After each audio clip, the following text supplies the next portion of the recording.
Bonjour et bienvenue tout le monde à notre séance sur l'Université Saint-Paul. Moi, je m'appelle Brianna Coffey et je suis la coordonnatrice du programme et du recrutement international ici à l'Université Saint-Paul. Je m'occupe du recrutement international, bien sûr. Donc, récemment, je suis allée en Afrique de l'Ouest. Je suis allée au Sénégal, à Côte d'Ivoire et aussi le Cameroun. Je vois aussi qu'il y a des personnes qui sont présentes du Bénin puis du Togo, donc c'est la même région. Je m'occupe également de vraiment accompagner les candidats avec les candidatures, partager toutes les informations sur les admissions, les programmes, vraiment vous faire sentir à l'aise par choisir l'Université Saint-Paul et vous renseigner comment monter une demande. Notre université, c'est vraiment une université qui tient quelques valeurs au cœur. Et puis, ces valeurs incluent être une université humaine. Donc, c'est vraiment une université à taille humaine. C'est une petite université. On attend environ 1000 étudiants. Lorsque vous voyez le campus, vous allez sentir que c'est vraiment un environnement accueillant et petit où c'est facile à connaître des amis et avoir des relations plus proches avec les professeurs. Donc, on est aussi une université ouverte. Donc, on est ouvert à tout le monde provenant de tous les différents pays, toutes les différentes façons de penser. On veut vraiment, on a vraiment une bonne diversité d'étudiants et puis aussi de personnalités et domaines d'intérêt ici sur le campus. On est aussi une université engagée, donc ça veut dire qu'on est engagé dans la communauté, les affaires sociales nous intéressent et ça se voit dans les programmes, mais aussi dans d'autres aspects de l'université, comme par exemple les centres de recherche ou le programme de stage que nous avons au premier cycle. Donc ça, c'est vraiment comment on est engagé. Et dernièrement, c'est une université spirituelle. Donc, si la spiritualité, c'est quelque chose d'important à vous, c'est vraiment un endroit où vous pouvez avoir des conversations ouvertes sur la spiritualité et peut-être rencontrer des personnes qui pensent pareillement à vous ou peut-être différemment. Mais on accueille des personnes de toutes les différentes spiritualités et religions du monde. Et même si vous n'êtes pas spirituel ou religieux, on accueille tout le monde quand même. Il y a plusieurs raisons pourquoi choisir l'Université Saint-Paul, mais voici quelques raisons. Donc, le taux de satisfaction de nos étudiants est très élevé. En fait, c'est 93%. Et donc, ça veut dire que la majorité de nos étudiants sont vraiment contents avec leur expérience à l'Université Saint-Paul. Je pense que au fil de la présentation, vous allez comprendre le pourquoi de ça. Et aussi, j'aimerais souligner que 70 pays sont représentés sur notre campus quand même. Donc, même si on a 1000 à 1200 étudiants, on a quand même une bonne variété d'étudiants dans les salles de classe et autour du campus. Si vous allez choisir l'Université Saint-Paul, notre campus va vraiment devenir votre campus. Donc, voici une photo de la façade de l'université. À la gauche, vous pouvez voir qu'il y a la façade en hiver. Donc, vous voyez un peu de neige. Et aussi, vous voyez la façade. Ça serait une photo de l'automne. Donc, maintenant, on est un peu en mode printemps. Donc, on n'a pas de neige, mais l'été s'en vient, on va dire. Donc, voici la façade en été. Donc, vous pouvez voir, c'est vraiment beau, puis c'est vert, soleillé. Et maintenant, je vais expliquer un peu le quartier et les alentours de l'université. Donc, notre université, ça se situe entre le canal Rideau et le rivière Rideau. C'est vraiment un beau coin d'Ottawa. Donc, on peut considérer le campus de l'Université Saint-Paul qui se retrouve à centre-ville d'Ottawa. Donc, c'est vraiment dans le centre-ville, mais toujours dans un coin plus tranquille Autour de l'université, vous pouvez trouver des restaurants, des magasins, des cabinets de médecins. Il y a des musées qui sont proches.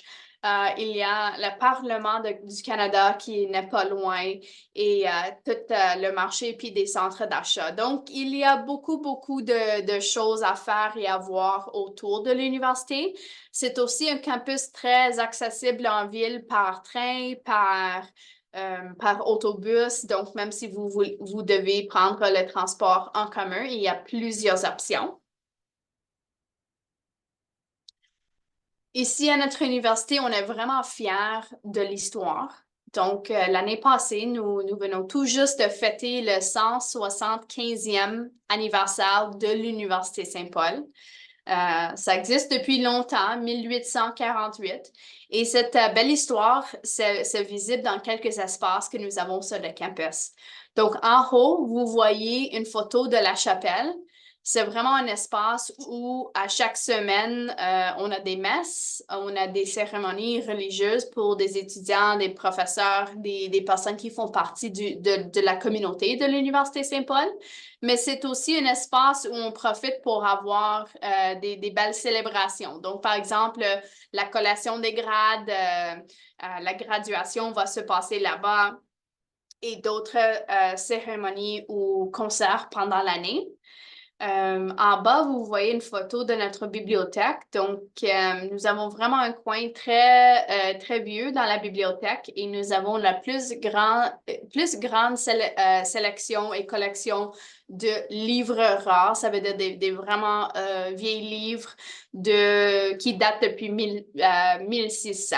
Donc, vraiment une bonne collection à voir. Et nous sommes quand même une université très moderne. Et vous pouvez voir cette modernité dans quelques espaces que nous avons sur le campus. Donc, en haut, vous voyez une photo de l'atelier d'innovation sociale.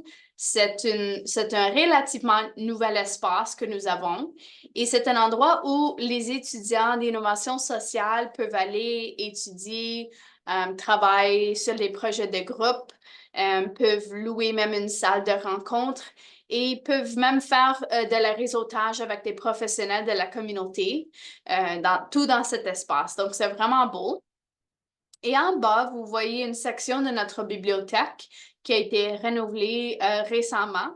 Et nous avons une grande variété d'espaces d'études dans notre bibliothèque. Donc, ça veut dire nous avons des espaces silencieux, des espaces où vous pouvez travailler en groupe, des espaces plus confortables. Nous avons des tables, donc plusieurs endroits à étudier.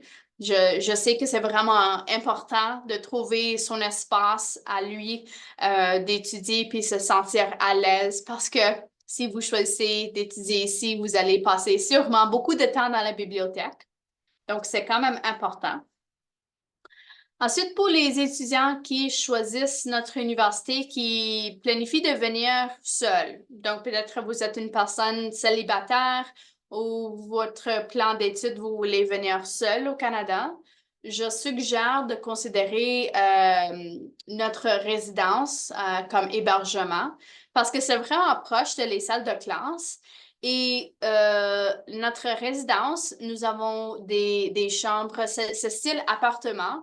Donc, c'est 2 personnes par chambre ou par appartement, excuse. Chaque personne va avoir leur propre chambre-lit à eux. Il va avoir un petit cuisinette et espace commun et aussi une salle de bain partagée.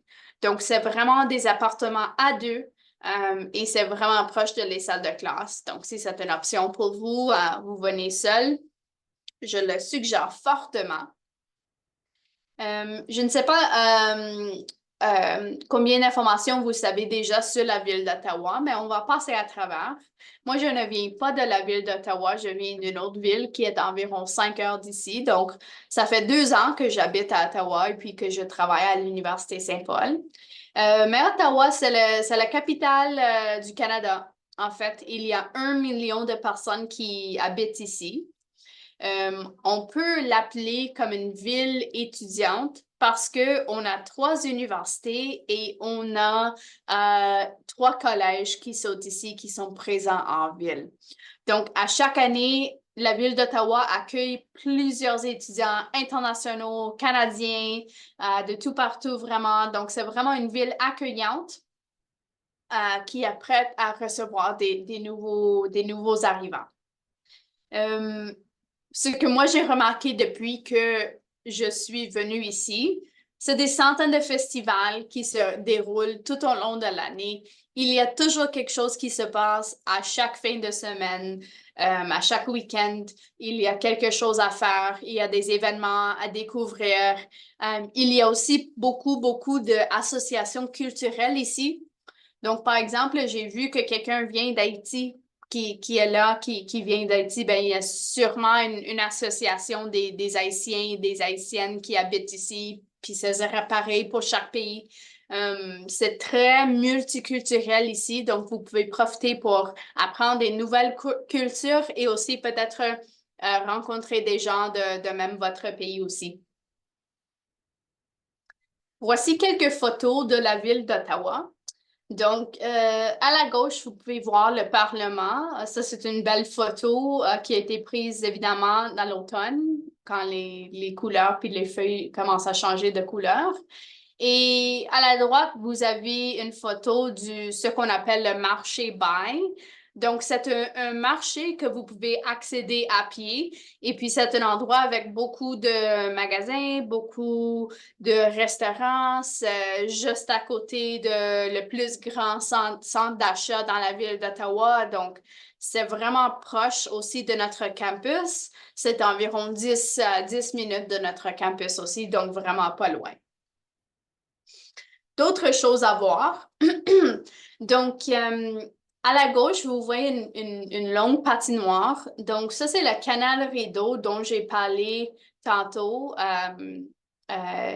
qui est là. C'est une rivière qui passe à travers la ville et pendant les mois d'hiver, ça se congèle et ça devient le plus long patinoire au monde. Donc, c'est vraiment quelque chose à voir, quelque chose d'intéressant pendant l'hiver. Et sinon, à la droite, il y a le musée des Beaux-Arts qui vaut la peine aussi de voir.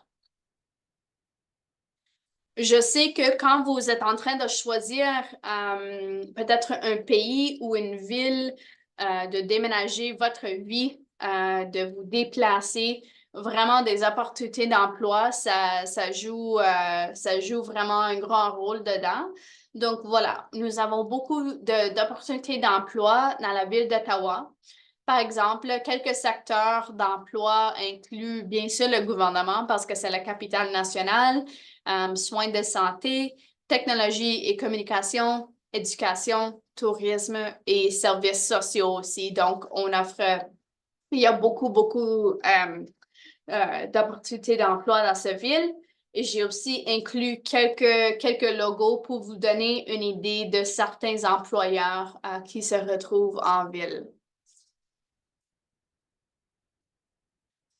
Ensuite, je vais parler un peu à propos les écoles. Donc, je vais commencer par vous donner un aperçu et ensuite, je vais passer par chaque école et je vais parler des programmes qui sont à faire à l'automne 2024. Donc, nous avons 4 facultés. C'est la faculté de théologie, faculté de droit canonique, faculté de sciences humaines et faculté de philosophie. Tous nos programmes sont pas mal interdisciplinaires dans les domaines de sciences humaines et sciences sociales. Nous proposons des programmes de premier, deuxième et troisième cycle que je vais juste expliquer en quelques instants. Ça veut dire quoi au Canada? Nous avons plusieurs centres de recherche. Donc, pour ceux et celles de vous voulez peut-être faire des études supérieures.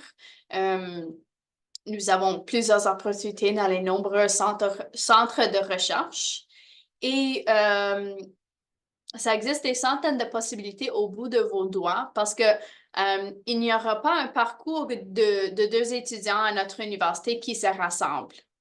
Il y a une grande variété de cours. Il y a des opportunités même parascolaires comme participer dans un échange étudiant ou même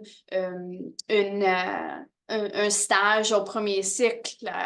Vous pouvez participer à différentes activités. Donc, vraiment, les parcours de nos étudiants sont vraiment différents et personnalisés à la personne.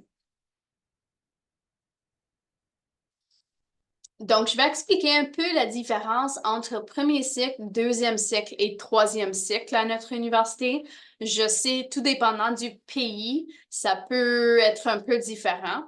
Donc, ici, nos programmes de premier cycle, nous avons des programmes de baccalauréat spécialisés de 4 ans. Ça serait l'équivalent à une licence universitaire. Donc, c'est vraiment c'est vraiment un programme de premier cycle. Et ça dure 4 années. Ensuite, nous avons deuxième cycle. Donc, on a 2 options ici. Nous avons des programmes de diplôme des études supérieures. C'est des programmes qui sont compris des cours de maîtrise, de master, mais c'est 1 an au lieu de 2. Donc, c'est souvent un petit peu plus pratique et on offre quelques options. Sinon, il y a nos programmes de maîtrise qui peuvent être complétés à 2 ans à temps plein. Donc, ça, c'est deuxième cycle. Et finalement, nous avons le troisième cycle. Nous proposons des programmes de doctorat qui peuvent être complétés qui doivent être complétés en fait entre 4 et 6 ans à temps plein. Donc, je vais commencer par l'École d'études de conflits. Voici les programmes offerts à l'automne. Quand on pense des conflits dans le contexte que nous avons ici à l'Université Saint-Paul, on parle vraiment des conflits de tous les différents genres. Donc, des conflits interpersonnels, des conflits politiques, des conflits locaux, donc ce qui se passe dans une communauté, des conflits nationaux à l'intérieur d'un pays. Et nous avons aussi, vous allez étudier des conflits internationaux. Et en fait, nous avons certains profs dans cette école qui proviennent d'autres régions du monde, comme par exemple Afrique de l'Ouest, où donc ces personnes sont plus au courant des conflits qui sont dans cette région, etc. Donc, vraiment intéressant. Le programme de premier cycle, c'est le BA spécialisé en études de conflits. Donc, ça, c'est un programme qui va vous permettre d'apprendre à propos les bases de conflits, les concepts comme négociation, médiation, et aussi apprendre à propos des différentes sortes de conflits qui existent. Encore plus approfondi, il y a la maîtrise en études de conflits. C'est un programme de 2 ans. Et ensuite, il y a le doctorat en études de conflit aussi, si vous voulez faire un grand projet de recherche en lien à un certain type de conflit. Ensuite, nous avons l'école de communication sociale. Donc, les programmes qui sont proposés à l'automne, en fait, à cette école, nous avons seulement des programmes au premier cycle. OK? Donc, nous avons vraiment la BA spécialisée en communication sociale. Je pense que j'ai vu dans le chat tantôt qu'il y avait quelqu'un qui était intéressé par le BA spécialisé en communication sociale, justement. Donc, ici, nous proposons ce programme. C'est un programme généraliste qui touche les différents aspects dans le domaine de communication. Donc, ici, la communication, c'est vraiment, on peut penser à relations publiques, marketing, le journalisme, apprendre à propos des styles et structures de communication dans un organisme. Donc, ça touche vraiment plusieurs thèmes et ce programme peut amener à une variété des débouchés par la suite. Par exemple, moi, je suis formée en communication et je travaille en ce moment dans le domaine de marketing et promotion, relations publiques. Donc, ça peut mener à plusieurs choses. Ensuite, nous avons l'École d'innovation sociale Élisabeth Bruyère. Quand nous pensons d'innovation sociale, on peut penser à l'entrepreneuriat social, vraiment comment identifier des problèmes dans la société et comment trouver des solutions. Donc, vous allez apprendre à propos des mouvements d'action sociale, comment ça fonctionne, des injustices, mais aussi comment mobiliser des ressources, comment mobiliser des personnes afin de résoudre ces problèmes sociaux et afin d'avoir un monde plus égalitaire, on peut dire. Donc, vraiment des thèmes intéressants. Nous avons des professeurs excellents qui sont très spécialisés dans ce domaine. Nous proposons en fait des programmes à tous des cycles. Donc, au premier cycle, nous avons le BA spécialisé en innovation sociale. Au deuxième cycle, un cours qui est plus raccourci, peut-être pratique, c'est le diplôme des études supérieures en développement des organismes sociaux. Donc, ça vous donne l'occasion de développer des compétences, comment développer votre propre organisme social. C'est vraiment un programme utile. Et si vous voulez aller plus approfondi dans les cours et peut-être faire un peu de recherche, il y a aussi la maîtrise en innovation sociale. Et finalement, nous avons le doctorat, le PhD en innovation sociale aussi.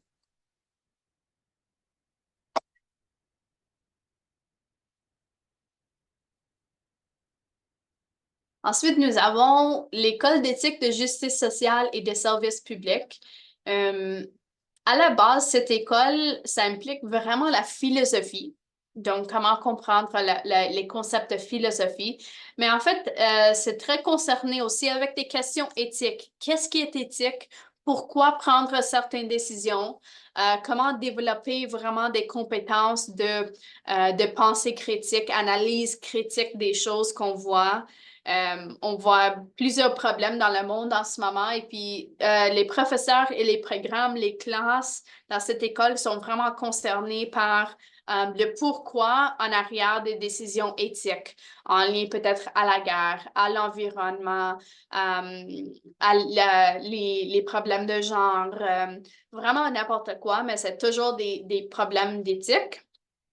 Si vous voulez avoir une bonne base de les concepts d'éthique et de philosophie, je suggère fortement le BA spécialisé avec majeur en éthique et enjeux sociaux contemporains.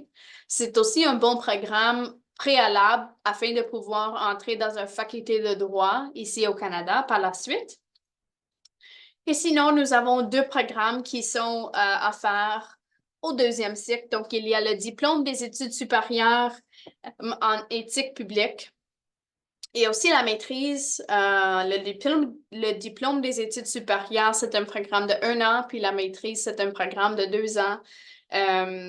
On va dire qu'il y a plusieurs fonctionnaires qui vont suivre ces programmes, des personnes qui sont concernées par des problèmes éthiques dans la société. Vous pouvez travailler pour un organisme social par la suite. En fait, ça vous prépare pour un gamut de problèmes dans la société ou enjeux professionnels. Ensuite, nous avons la faculté de théologie, donc plusieurs programmes dans cette faculté-là. Nous avons le BA spécialisé avec majeur en foi, éthique et justice. Donc, si vous êtes intéressé par des études religieux ou spirituel au premier cycle, d'avoir une bonne base. Nous avons la maîtrise en études théologiques et la maîtrise en théologie qui sont offerts uniquement en anglais pour ce septembre. Ce sont des programmes avec préalable universitaire, donc des programmes de premier cycle avec préalable universitaire. Ce sont des programmes de 2 ou de 3 ans. Ensuite, nous avons la maîtrise en théologie. Ça, c'est vraiment le programme de deuxième cycle. Si vous avez déjà une licence en théologie ou études spirituelles et vous voulez approfondir vos connaissances et peut-être faire un projet de recherche, ça serait de considérer la maîtrise en théologie. Et sinon, même concept, pour aller encore une étape de loin, il y a le PhD en théologie si vous voulez faire un grand projet de recherche. Et nous avons quelques programmes ecclésiastiques ici pour des personnes qui ont déjà peut-être une licence ecclésiastique. Donc, le Sacré Théologie Doctoratus, qui est le programme ecclésiastique du doctorat. Ensuite, nous avons école de counseling, de psychothérapie et de spiritualité. Tous les programmes dans cette école sont vraiment concernés par la santé mentale, les relations humaines, la guérison, psychologie, ces genres de thèmes-là. Au premier cycle, nous avons le BA spécialisé en relations humaines et spiritualité. Ça, c'est un programme qui est un programme de psychologie à la base, mais vous allez aussi apprendre comment aider les autres personnes et apprendre à propos des relations humaines, ce qui est très important dans plusieurs emplois. Un programme qui est offert, mais les admissions sont déjà fermées, c'est la maîtrise en counseling et spiritualité pour des personnes qui veulent devenir psychothérapeutes. Et nous avons bien sûr le doctorat en counseling et spiritualité pour des professionnels qui travaillent déjà dans ce domaine, qui ont déjà des contacts avec des clients, qui ont une maîtrise et qui ont un profil qui match les critères d'admission. Il y a aussi l'école de leadership, écologie et équité. Nous proposons en ce moment 2 programmes au 2e cycle en cette école. Cette école est vraiment concernée par des concepts de leadership, évidemment, comment devenir un bon leader, comment pour aider les autres personnes. Il y a certains cours ou aspects de ces programmes qui touchent aussi l'écologie, des problèmes d'environnement, des enjeux sociaux en lien à ça, et bien sûr, l'équité, comprendre la diversité dans la société. Donc, nous avons le diplôme des études supérieures en équité, diversité, inclusion. Ça s'offre à 100% en ligne, celui-là. Donc, c'est 5 cours en total. Ça peut être complété en 1 an. Et puis, c'est 100% en ligne. Donc, vous pouvez même le suivre depuis votre pays. Et sinon, nous avons la maîtrise en leadership, écologie et équité. Ça, c'est un programme de 2 ans. Et il y a deux options de concentration. Donc, il y a l'option de leadership transformatif. Il y a aussi l'option d'écologie intégrale. Ça, c'est un programme de 1 an. Et puis, ça s'offre vraiment en personne aussi. Donc, vous pouvez voir si ça serait une bonne option pour vous. Nous avons aussi la faculté de droit canonique. Je reçois souvent des questions, c'est quoi le droit canonique? En fait, c'est le droit dans l'Église catholique. Si vous êtes déjà formé peut-être en philosophie, en théologie, que vous voulez suivre une formation pour pratiquer le droit canonique, il y a quelques programmes qui s'offrent. Il y a des diplômes des études supérieures qui sont offerts uniquement en anglais en ce moment. Je vois que ça dit 2023, mais ça devrait dire 2024 sur la diapositive. Le programme le plus populaire dans cette école, ce serait la maîtrise en droit canonique et la licence en droit canonique. C'est un niveau de maîtrise. Et ça, c'est vraiment pour devenir un avocat de droit canonique. Et pour ceux et celles qui ont déjà fait la maîtrise, il y a aussi le doctorat en droit canonique. Le dernier programme que je vais vous expliquer aujourd'hui, c'est le doctorat de recherche interdisciplinaire en enjeux sociaux contemporains. Donc, pour les personnes qui cherchent un programme de doctorat, qui ont peut-être quelques thèmes ou domaines en tête pour leur projet de recherche, ça pourrait être une option intéressante pour vous parce que pour être admissible à ce programme, il faut choisir un thème de recherche qui implique des thèmes de 2 écoles ou 2 facultés à notre université. Par exemple, si vous êtes intéressé par l'étude des conflits dans l'Église catholique, bon, vous pourriez faire un doctorat en ce programme et aussi avoir un projet de recherche qui implique la théologie ou la religion et aussi études de conflits. Donc, ça serait ces 2 choses ensemble. Ouais, donc la durée, c'est toujours 4 à 6 ans. Et puis, ce programme, ça forme des leaders ayant l'intention d'assumer des responsabilités face aux enjeux sociaux contemporains. Donc, c'est vraiment un programme très unique que vous pouvez trouver ici. Donc, je viens tout juste d'expliquer tous les programmes qui sont à faire à l'automne. Et puis, tout au long de vos études à l'Université Saint-Paul, vous allez être bien appuyés. Nous avons de nombreux services que je vais expliquer, mais notamment, il y a la bibliothèque et archives Jean-Léon Ali. Chaque étudiant est assigné une bibliothécaire ici. Il y a 2 bibliothécaires principales et puis ces personnes sont vraiment là pour vous appuyer dans vos projets de recherche, pour vous aider à s'habituer à notre système d'études ici. Il y a aussi le centre de rédaction. C'est vraiment un centre qui est dédié à vous appuyer à écrire des travaux académiques. Il y a aussi l'Oasis, donc c'est le service de la pastorale. C'est pratiquer la spiritualité, assister des messes. C'est important à vous. Ça, c'est aussi quelque chose qu'on offre ici. Donc, il y a l'Oasis. Ensuite, si vous êtes au premier cycle et vous désirez faire un stage, peut-être une expérience plus pratique, il y a Bureau des stages qui peut vous aider à faire ça et même vous préparer pour des entretiens et comment soumettre des demandes d'emploi après vos études. Et on a bien sûr des services de counseling qui sont disponibles à tous nos étudiants.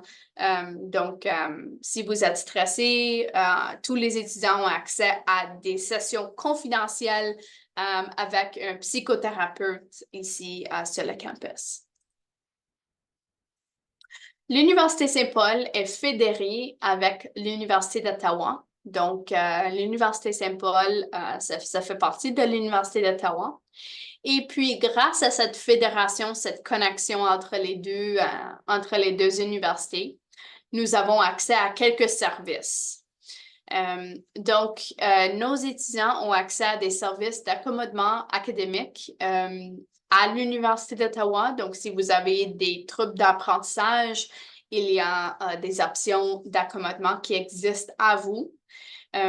Au premier cycle, nos étudiants peuvent suivre plusieurs cours et même compléter des mineurs qui sont disponibles à l'Université d'Ottawa. Et si on parle des services de sport et mieux-être, ben, sur le campus de l'Université d'Ottawa, qui n'est pas loin de notre campus, il y a un centre de santé et mieux-être que nos étudiants peuvent accéder. Donc, si vous avez besoin des soins médicaux, des médicaments, des prescriptions, prise de sang, plusieurs choses, nos étudiants ont accès à ce centre de santé.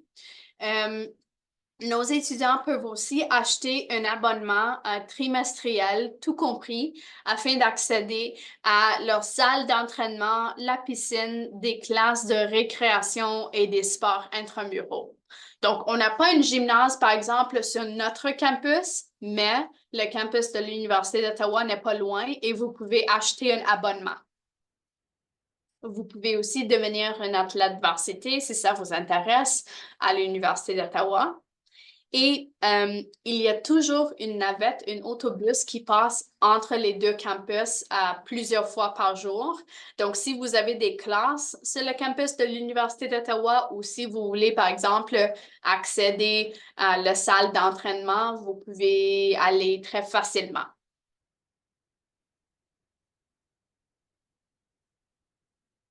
Maintenant, nous allons parler un peu de l'information sur les admissions.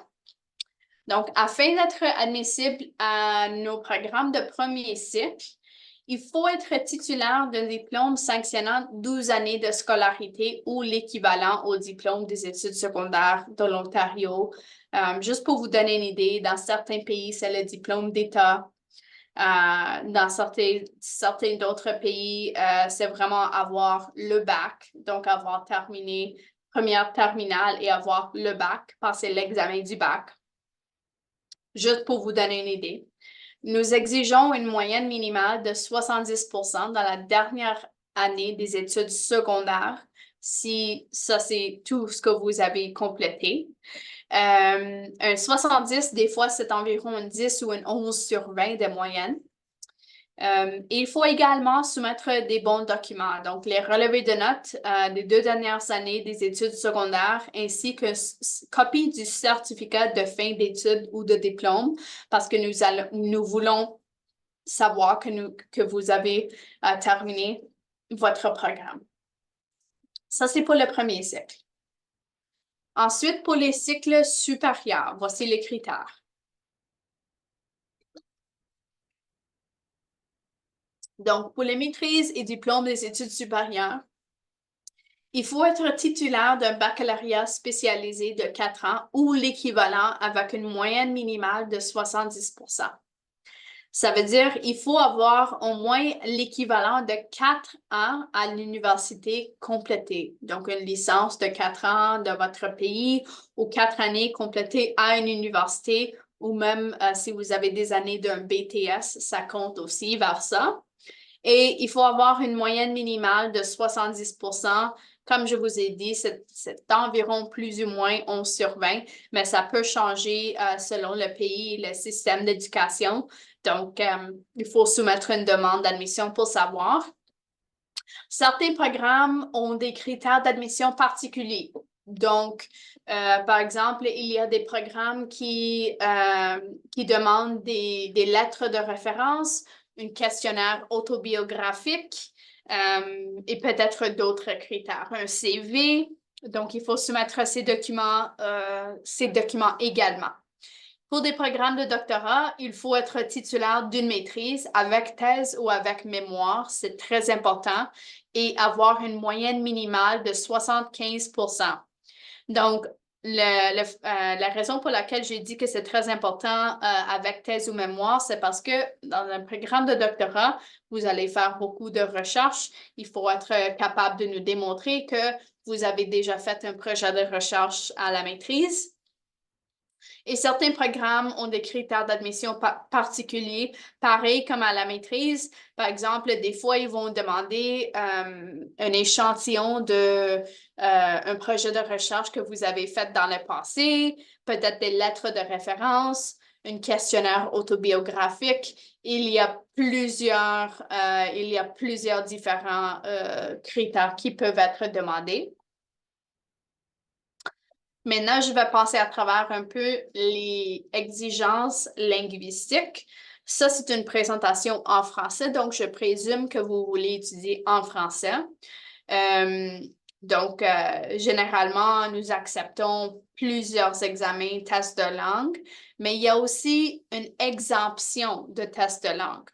Donc, si vous êtes francophone et vous avez complété vos études dans un pays où le français est une des langues officielles, vous pouvez être exempté de ça. Je vous donne un exemple.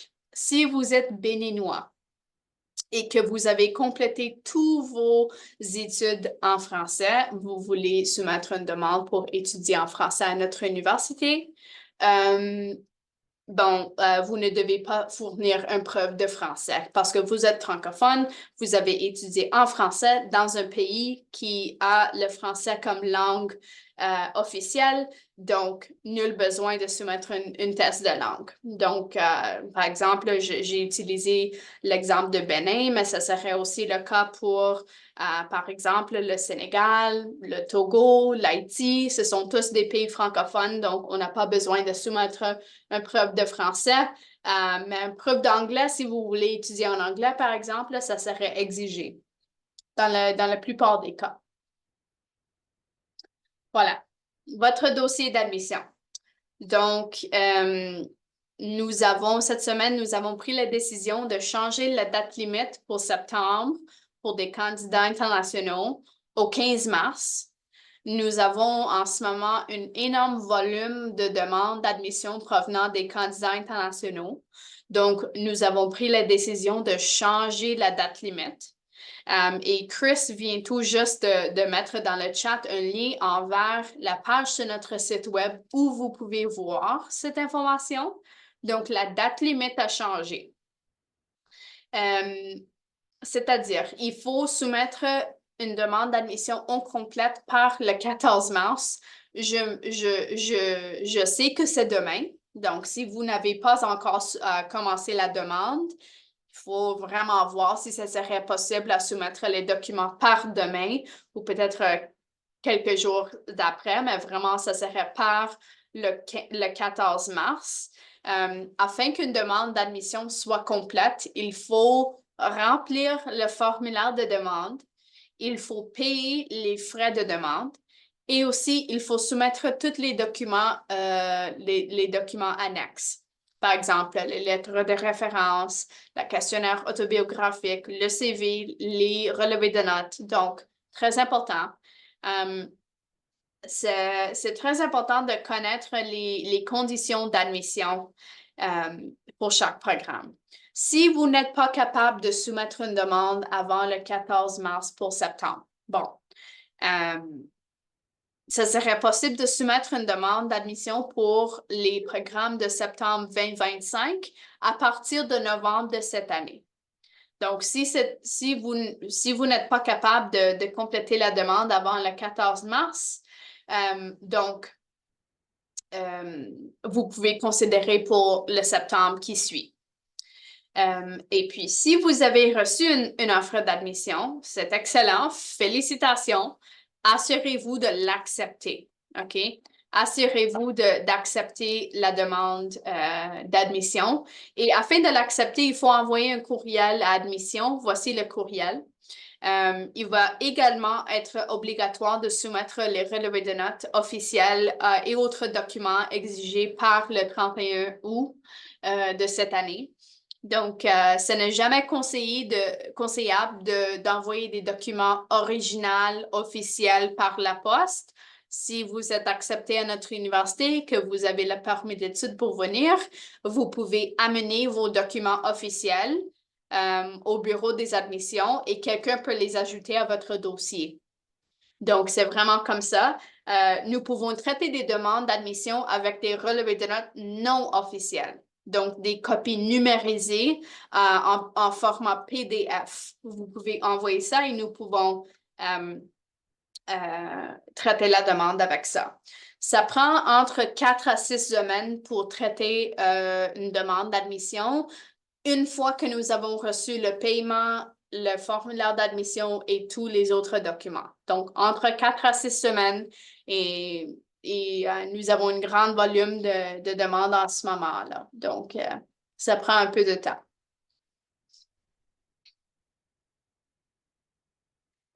Je vais passer à travers quelques informations concernant les finances, les bourses et aussi immigration.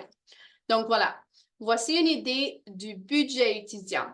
J'ai divisé ça. Vous pouvez voir où ça dit bac, 8 mois. Ça, c'est pour des études de premier cycle. Donc, les droits de scolarité au premier cycle en ce moment sont d'environ à 19 500. Ça, c'est pour 2 trimestres. C'est sur 8 mois. OK? Ça, c'est pour les droits de scolarité. Ensuite, il faut toujours considérer des autres frais comme le logement, les vêtements, les épiceries, livres et tout ça. Donc ça, le total pour 8 mois, vivre au Canada, payer les frais de scolarité et tout, c'est environ 37 400. J'ai inclus les montants annuels au premier cycle. Donc, ça, c'est 37 400, c'est l'équivalent à 25 600 euros. Peut-être vous comprenez un peu mieux les euros que les dollars canadiens. Et j'ai également, sur la côté droite, j'ai inclus la même échelle pour les études supérieures. Donc, quand on parle des études supérieures, diplôme des études supérieures, maîtrise, doctorat, c'est 3 trimestres par année. Et puis, les frais, ça serait 28 100 par année. Ça, c'est un total pour tous les mois. Si vous voulez, vous pouvez prendre une photo de cette diapositive et juste la garder. Mais voilà, ça c'est pour les frais de scolarité. Sinon, si on ajoute le logement, épicerie, vêtements et tout, le total, ça serait 54 950 pour payer les frais de scolarité et les frais de vie 1 an au Canada. Le montant annuel au cycle supérieur, c'est vraiment 38 500 euros. Donc, ça, c'est si vous comprenez les euros un peu mieux que les dollars canadiens. Ensuite, il y a l'information sur les bourses. Je reçois souvent des questions sur les bourses qu'on offre ici.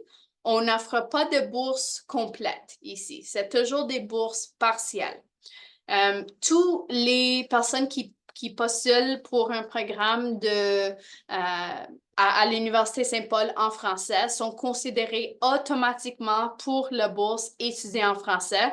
Je vois que Chris vient d'ajouter quelques renseignements, des liens dans le chat. Et afin de bénéficier de la bourse étudier en français, il faut être inscrit à temps plein et il faut avoir une moyenne d'admission calculée par notre bureau des admissions d'au moins 85%. Puis cette bourse-là, il ne faut pas faire une demande séparée pour avoir cette bourse. Tous les candidats sont considérés pour cette bourse et si vous obtenez cette bourse, ça va être inclus sur la lettre d'offre d'admission que vous êtes premièrement, accepté à notre université et deuxièmement, que vous avez la moyenne d'admission suffisante pour avoir la bourse. OK? Donc, ça, c'est une sorte de bourse. Il y a aussi la bourse d'admission. Donc, si vous ne qualifiez pas pour la bourse étudiant en français, mais que vous avez au moins l'équivalent de 80%, il y a la bourse d'admission.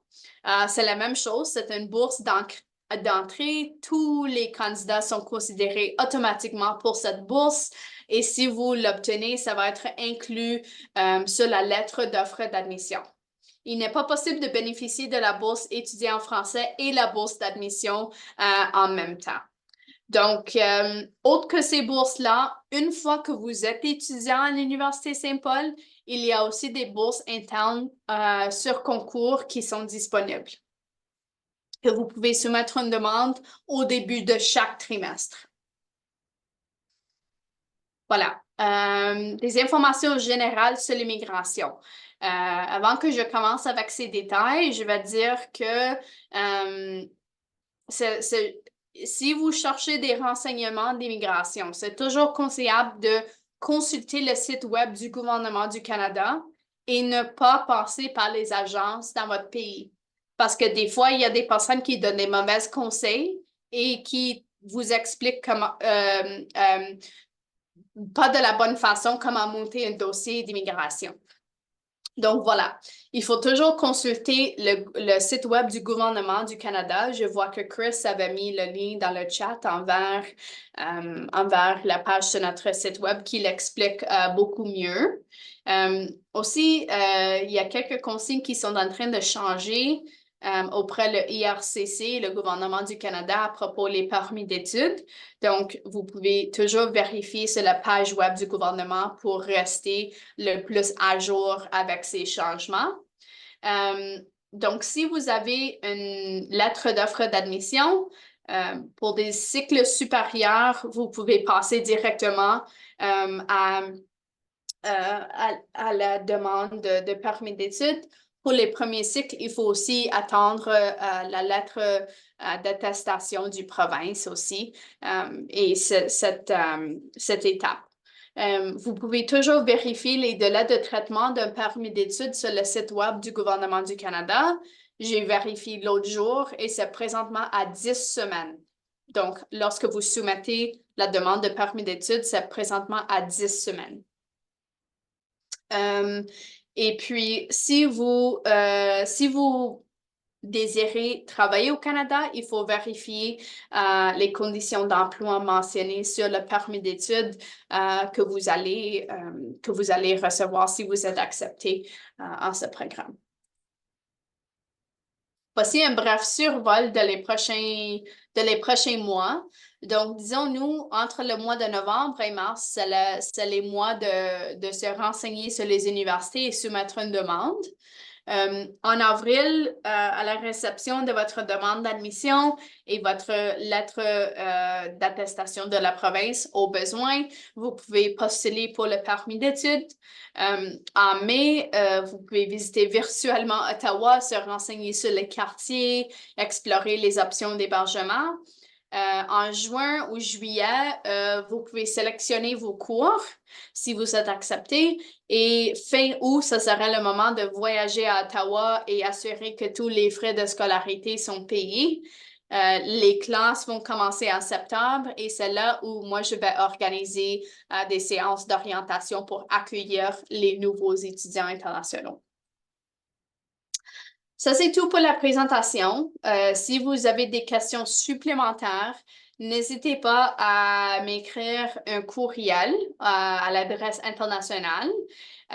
Vous pouvez aussi réserver une rencontre individuelle en ligne, pareillement. Donc, ce sont les options qui existent à vous.